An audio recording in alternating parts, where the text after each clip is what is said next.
কর্মকর্তা ওনার কাছে লিখিতভাবে অভিযোগ করি যে এখানে কোনো দোকান খামার হবে না। আমি লিখিত আকারে বলছি আর কি, আপনাদের কোনো রকমের অসুবিধা হবে না এবং দোকানঘাট কোনো দখল হবে না। আপনি কি ইনাদেরকে জানাইছিলেন?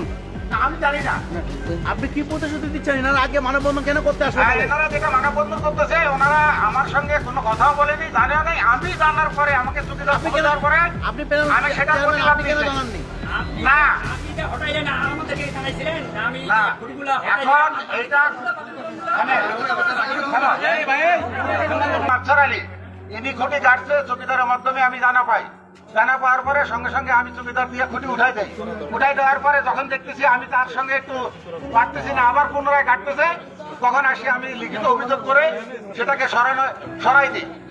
এখন সেখানে কোনো দোকানঘর কোনো কিছু চলবে না, অন্যায়ভাবে কোনো কিছু চলবে না। সেটার মনে করেন অল ইন অল বর্তমান আমি দায়িত্বে আছি, ইনশাআল্লাহ কোনো দোকান করাবে না। হিন্দু সম্প্রদায় সব সময় তারা যেটা ব্যবহার করতেছে ইনশাআল্লাহ সেটা ব্যবহার করবে, ভবিষ্যতেও কোনো অসুবিধা হবে না ইনশাআল্লাহ।